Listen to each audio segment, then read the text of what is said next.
Hasa kutokana na maisha ya kiongozi wetu, kuna mambo mengi sana, hasa sisi ambao hatukupata ile bahati ya kuhudumia taifa wakati yeye akifanya kazi.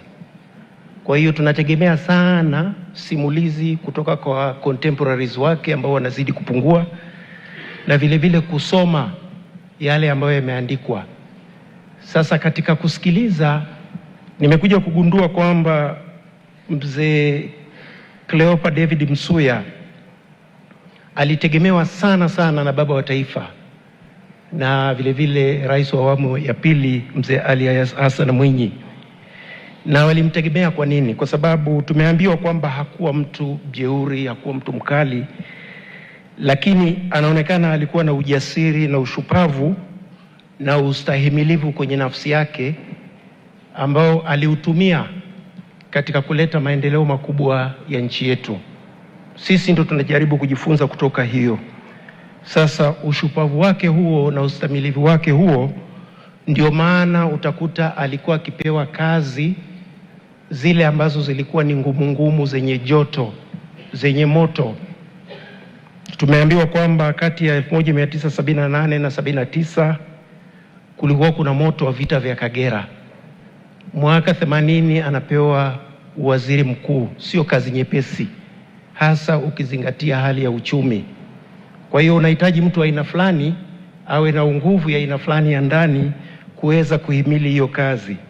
Vile vile tunaambiwa kwamba nchi yetu ilipitia katika changamoto kubwa sana za kiuchumi, hasa baada ya bei ya bidhaa kama bei ya mazao kama kahawa kushuka, bei ya mafuta kupanda, na hali mbaya ya uchumi iliyotokana na vita.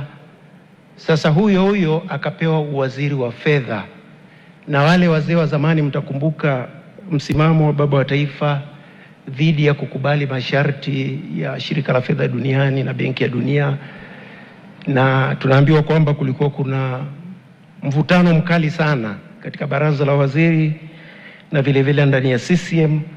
Je, serikali ya Tanzania ikubali kujadiliana na shirika la fedha au hapana?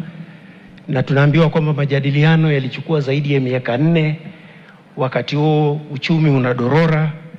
Sasa kitu kimoja ambacho kilitokana na mzee Msuya ni kwamba yeye aliweza kumsoma Mwalimu Nyerere kwa urahisi zaidi kuliko watu wengi sana.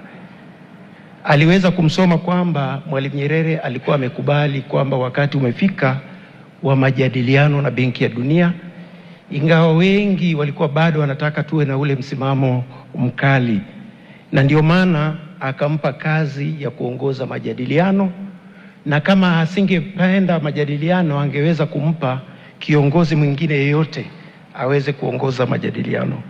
Kwa hiyo sisi ambao tumeambiwa kwamba kazi yetu iwe ni kudadisi, tuendelee kudadisi maisha yake, tujifunze, na kuna mengi sana ambayo tunaweza kujifunza, kwa sababu yeye alikuwa tayari ana shahada wakati tunapata uhuru.